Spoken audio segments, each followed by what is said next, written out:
The Texans stopped by the Big Apple, or as they say in real life, Jersey, to keep their playoff hopes alive, taking on the Jets. We're going to talk about that and more on this edition of The Bullpen. To throw the punches on. He floats one wide open, and there he goes. Touchdown for a Texan touchdown.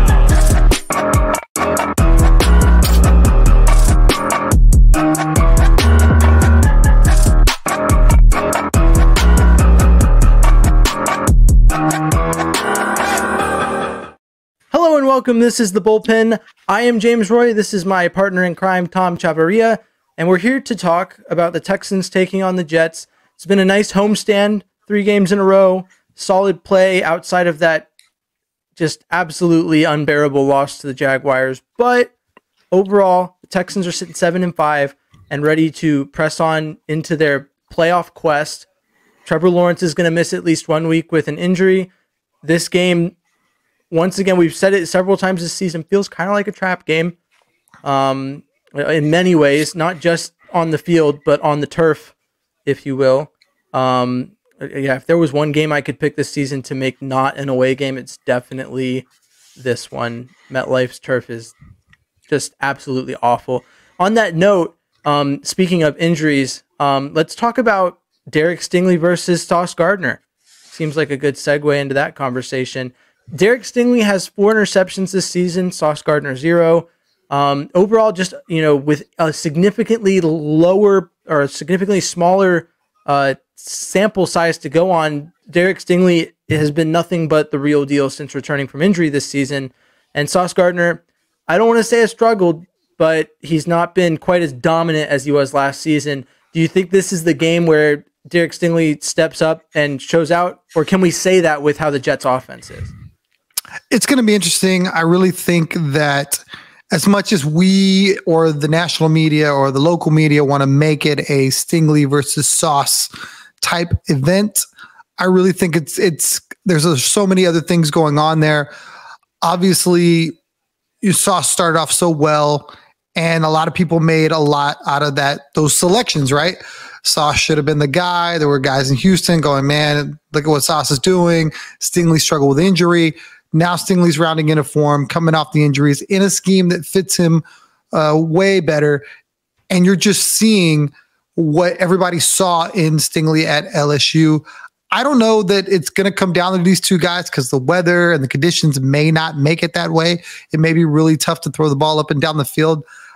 Nothing stopped CJ yet. This might be the first true test of weather playing a factor into whether or not he can sling the rock all over the yard. He's gone for 270 yards or more in the last 5 games. So I'm really interested to see how aggressive either team is going to be. Obviously, the Jets have had the hard time just, dropping back and throwing the ball. They had Zach Wilson, then went to Tim Boyle, then back to Zach Wilson. So we'll see what happens. I like our chances with Derek Stingley Jr. I agree with you. And to clarify earlier, I feel like my sentence was misspoken to sound like I think the Jets offense is good. So I'll re-clarify that. Does the debate really matter because the Jets offense might be so bad that we might not get to see the fruit of what Sauce Gardner does on the other side of the field is what I was trying to get at there. But I agree with you with them both being defenders. It kind of feels like those games where it's like Peyton Manning versus Eli Manning and you're like, cool. I guess in that case, we'd see more of like a duel, but they're not going to be on the field at the same time. They're not directly taking each other on. It's going to be a matter of who does better at what they do at the end of the day. I do think that recency bias would show you that Derek Stingley's the guy. If you're really stuck in 2022, you might lean towards Sauce Gardner. But at the end of the day, the weather is probably going to make this a moot point. It's CJ's first rain game. Not his first ever, right? But in the pros, he has played nothing but great weather. I think Ohio State prepared him pretty well for this moment. So I'm not super concerned. Do you think there's any reason to be concerned with the weather when it comes to the Texans offense? I think it'll be interesting to see exactly how they adjust to it because of what the Texans have been able to do down the field. I think they lead the league, or at least in the top 2 or 3 in plays over 20 yards. So these long developing plays, I don't know how well they'll fare with the conditions being not so suitable, a wet ball, maybe a little wind, stuff like that. It'll be interesting to see if they still try to dial up those plays or if they try to do something a little bit more around the line of scrimmage, maybe more gadgetry where you've got, wide receiver screens, something up the seam with the tight end, maybe a slot receiver thing. Those are things that I think if they don't feel they can push the ball down the field like they'd like to, maybe they go those routes. Well, in this season, we've seen C.J. Stroud kind of expand on his elusiveness. There was some discussion on how that was in college and how it developed, and he's really shown to be an incredibly elusive quarterback. The thing is that a lot of his moves are, on that slick surface could lead to more slips and falls and self-sacks in the backfield instead of, getting away and making the throw. So there's that. I agree with you. Long developing plays. We'll see how that fares in this weather. But my main concern with the offense is that they might become resigned to run it. And I know that the Jets aren't necessarily the best run defense. They're not bad at it. Their interior with Quinnen Williams is respectable. But do you think that it would be problematic if the Texans, just took the ball out of CJ's hands because of the rain and decided to commit to the run? Would we have like a Texans-Panthers game 2.0 if that's the case? I hope not. I think Texans-Panthers 1.0 is all you need to know about where the Texans don't need to go. Obviously, they could choose to go that route. I mean, they've been trying to get this running game going and trying to find different ways, different avenues to try to have a successful run attack. It's just been more beneficial for them to put the ball in CJ's hands and let him cook. I think they can still do things with the running backs as far as screens and things of that nature that'll still allow them to stay around the line of scrimmage and be successful. I just don't know if lining it up and running it at that defensive front is the recipe for the Texans because their offensive line just doesn't block the run that well. No, yeah, I agree with you on that. And combined with the rain, you just kind of be hoping. Once again, like the reason I referenced the Panthers game is basically hoping that the other team is as much affected by what's happening as you, and that they're just so bad at it that you become good at it. And that's just simply not what we saw. Or at least that it wasn't enough to make the Texans win that game. Speaking to the Jets, Zach Wilson has been named the starter this week. It's been a topic of Tim Boyle, Zach Wilson. Tim Boyle gets named starter, gets cut from the roster. Now it's Zach Wilson. Reports circulating that Zach Wilson doesn't even want to start, that he's given up on the organization, that he doesn't feel like he's getting a fair shake. Aaron Rodgers going on his friend Pat McAfee's show to defend him. Do you think that the Jets' problem lies in Zach Wilson's ability to play quarterback, or do you think that it is a cultural thing? Do you think that in the organization there's just a culture that promotes these leaks and this general culture of loserdom that is just they can't shake? I don't know if it's a culture of loserdom, as you just said, but I definitely think it is a schematic issue where they're not using their weapons to their potential.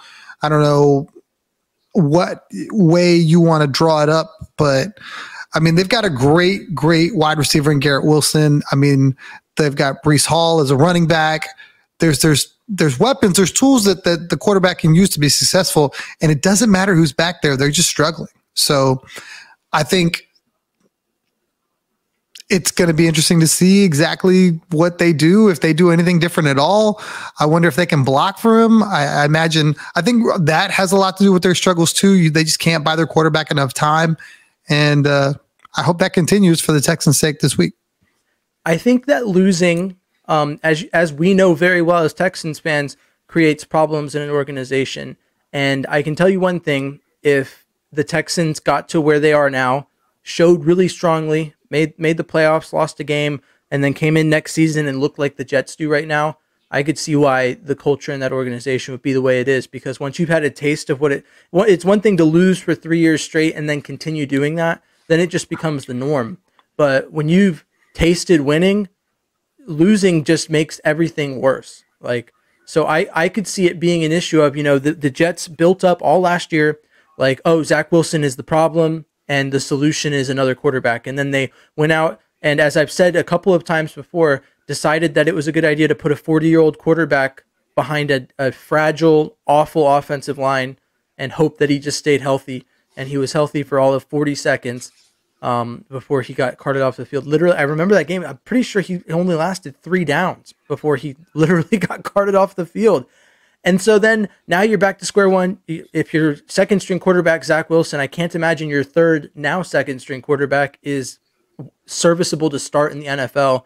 And if you're considering starting that guy over Zach Wilson, you've already got problems that can't really be solved. And then from there is where Zach Wilson kind of starts the problem, but I don't think he is the problem right now. I think the problem, loserdom, the word that I made up just earlier, might not be the right word, but losing combined with, just not having the fix that was supposed to push you to the next level work, it's like a stark contrast to what the Lions did, where, last year they were really close and now they're a dominant team and you don't hear any problems in that organization. Dan Campbell's holding it down, and that team is pushing to be one of the better teams in the NFC just as a whole, because they didn't have an injury to Jared Goff or something that like derailed them so bad that it kind of brought the culture down. But I think it's more so on the culture than Zach Wilson, though you can't deny Zach Wilson's role in that.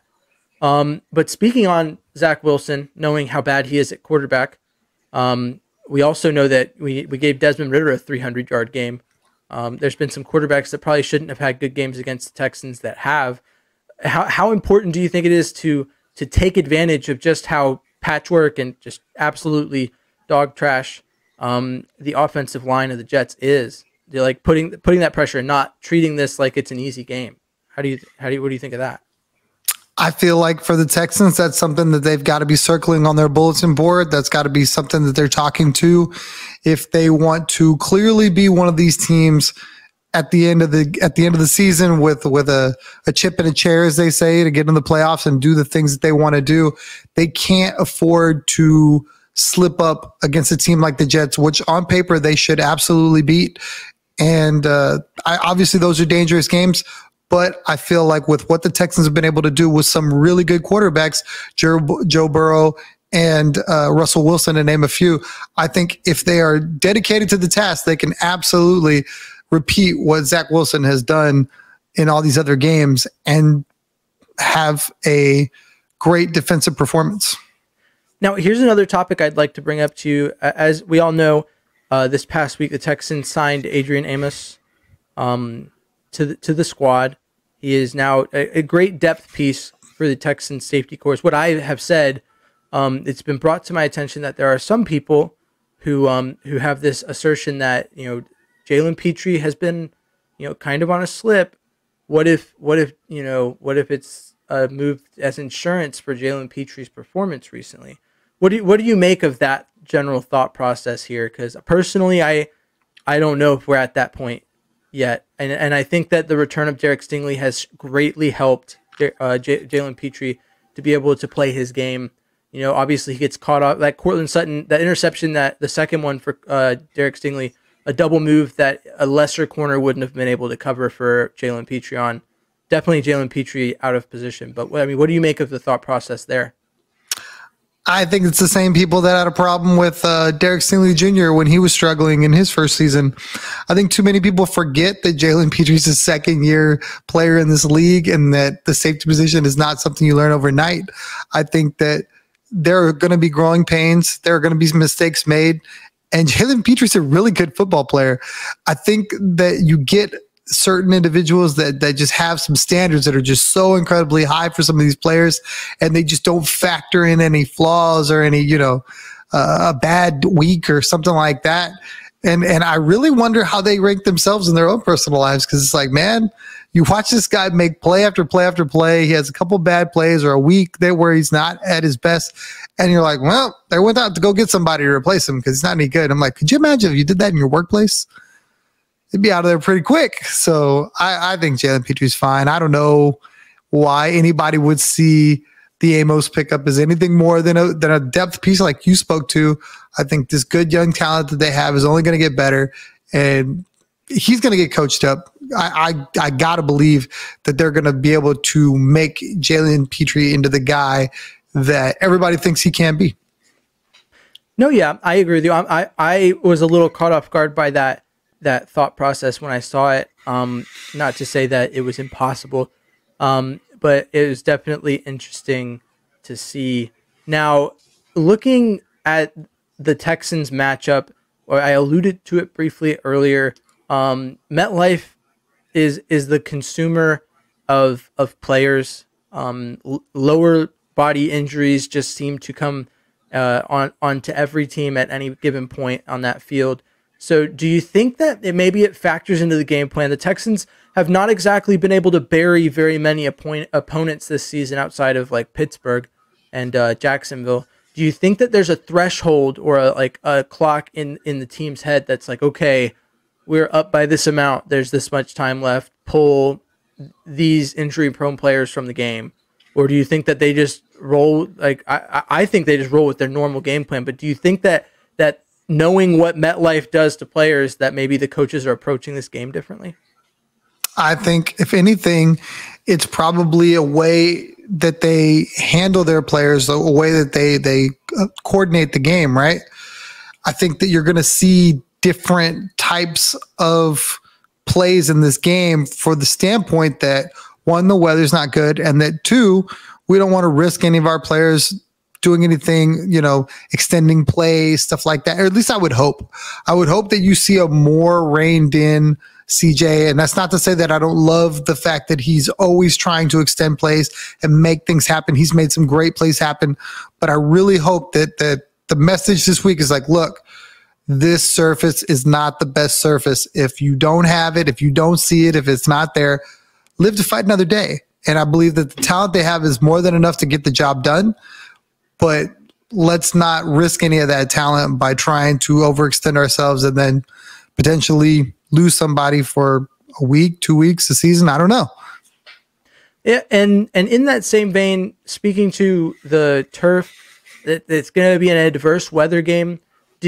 How do you think that the weather and the turf affects the passing game? Like, do you think that we see a lesser Nico Collins? Do you think, because we've got some receivers that we want to, kick the tires on per se, with Tank Dell out. This is the first week that's happening. So guys like Xavier Hutchinson and John Mechie will probably get more run, and Noah Brown is going to be expected to step up and kind of not exactly take over, but make up for what we're missing in CJ or in Tank Dell.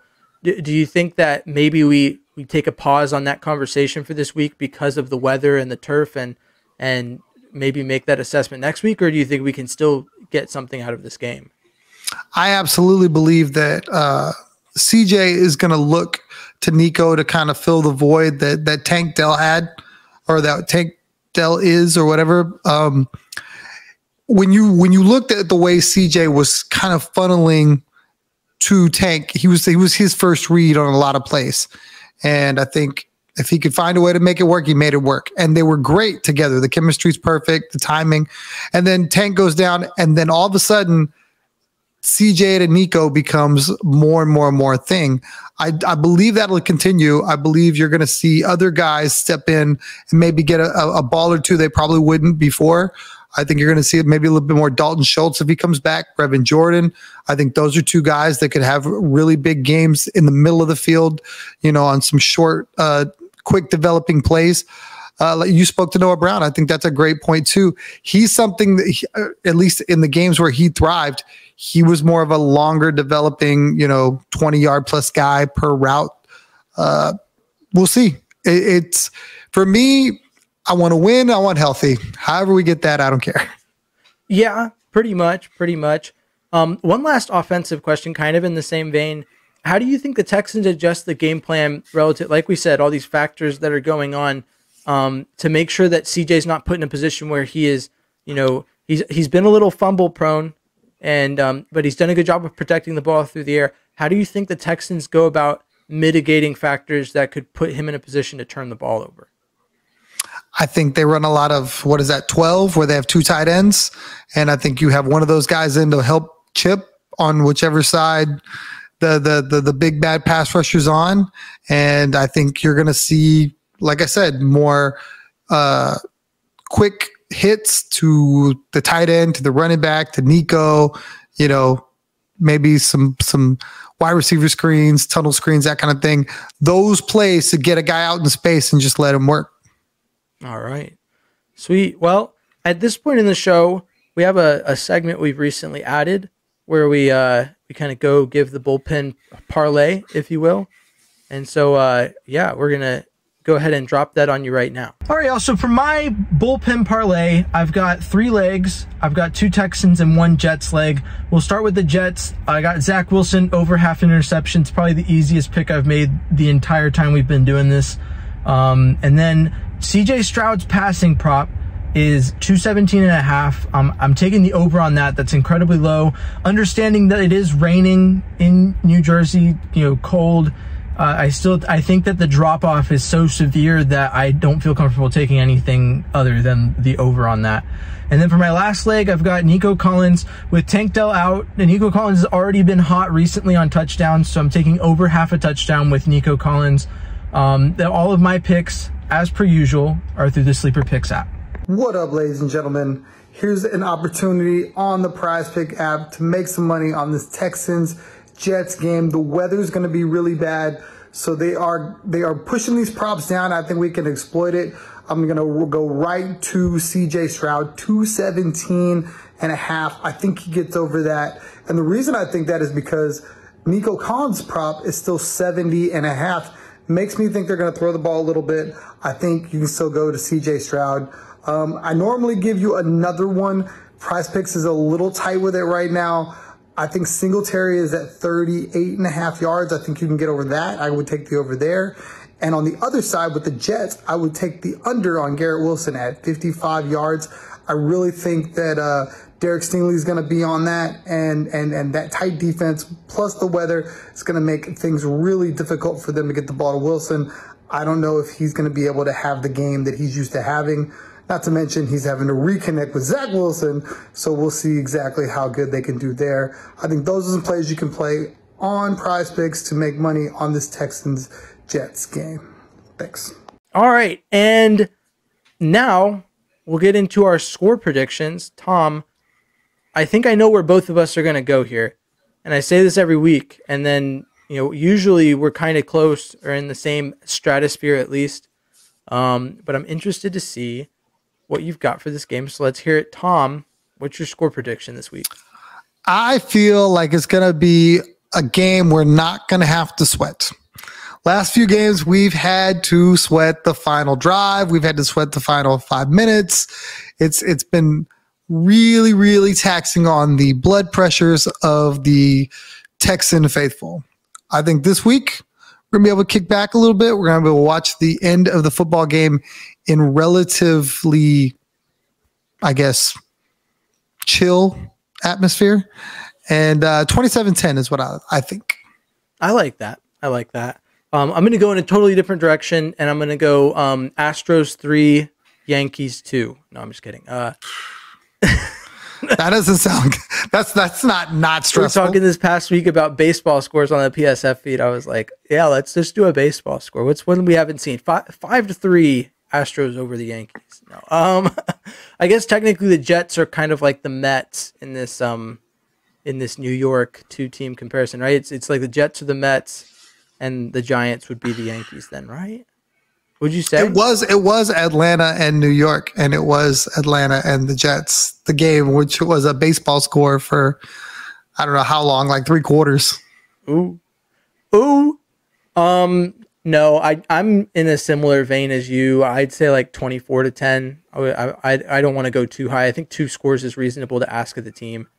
I think that for the storybook ending, you kind of look at this as a 17-10 game that's sitting there in like the, 4th quarter, and suddenly it's been raining all day. The Texans have been leaning a bit heavier on the run game than you'd like. And then all of a sudden Stroud goes to hand it off, hits play action, settles back, not a pass rusher in sight. And just all of the sudden, Sauce Gardner slips, he's on the ground, and Nico Collins is just free running at the end zone. And, CJ does his thing, hits him with the pass, maybe not in stride, maybe a little bit, maybe he has to stop a little bit, but there's no one there to catch him. So Nico high steps into the end zone, and then you don't hear anything more. It's like 7 minutes left in the game. The Jets do whatever it is you do when you have Zach Wilson playing quarterback for you, and Will Anderson adds his 6th sack of the game. No, that's excessive. But either way, he'll have another sack on that drive, and then the Texans take it over and run it out. So yeah, there's your storybook ending. I've got the storybook ending. I think this is legit too. This you can't take it to Vegas because I don't know how you'd bet it, but I think you could sleep comfortably knowing this is how it's gonna go. Let's hear it. It's gonna be 5 minutes left to go in the game. You're gonna have the Jets with the ball. Texans up 20-10. Looking to make a drive, looking to make a score, make it interesting. Goes. Wilson drops back. Will Anderson off the edge. The right tackle slips, left tackle slips, whichever side he's on, it doesn't matter. It'd be a right tackle. Yeah, right tackle slips. Will Anderson comes off the edge, strip, fumble. Will scoops and scores 27-10. Will Anderson, 3rd sack of the day, 1st touchdown as a Texan. Storybook. I like it because Will is sitting at what, 5.5, 4.5 sacks? Where's he at? I can't remember. I'd have to look it up. But he's somewhere in that neighborhood. After a 3-sack game, you'd have people being like, "Dang, I can't believe that I was sitting there talking about the sacks." And you'd have guys like John Crumpler and everyone else who was reasonable and looked at the advanced analytics and said, "It's gonna come. I can see it. I put my finger in the sky and I felt the wind and I said, the sacks are coming." So, I mean, I guess it depends on which side of the fence you were on that. I was always a believer that Will Anderson was going to find it. Not a huge lover of the seconds away from the quarterback stat, but I mean, it tells a story. So, on that note, Tom, you got anything else you'd like to say about this game before we bring this to a close? Much like when you have children, I just want healthy and happy. That's all I want from this game. Healthy and happy. Everybody to come out of this thing unfazed. I killed James over here. He can't even talk. That's like me. I always told people, they'd be like, "So, do you want like a boy or a girl?" And I'd be like, "Well, I want healthy and happy, but like if you want to know what I really want, I want a boy." And so, and I got a boy. So that's what this game's gonna be like. I just want a win, but like I really want the Texans to clobber the Jets. But I'll take a win. I'll take a win. Either way, I'm happy. So not a huge difference between the two. It's because as I'm learning this season, it's not about how you win. It's about winning. That's it. Taught me a valuable lesson. It's taken a while. Here we are. Tom's over here. I finally did it. It's been 12 long weeks, but it was worth it. It was worth it. The student has now become the master. No. All right. Well, if you want to find us on social media, I'm at M1 Texans Fan. That's also how you can look up the YouTube channel for the show if you're listening on Spotify or Apple Podcasts. And if you're watching on YouTube, you can listen on Spotify or Apple Podcasts to the show. Tom is Third Coast Tom. And we also are on the PSF app, so go ahead and download it. It's the future of watching sports. You just download the app, join the Texans chat room, and talk Texans today. It's been real, it's been fun, and it's been real fun. Thanks for tuning in, and vamos Texans. Thanks for tuning into The Bullpen, a Texans podcast, part of the Fans First Sports Network. Please like, comment, subscribe, and follow along for more Texans talk from The Bullpen.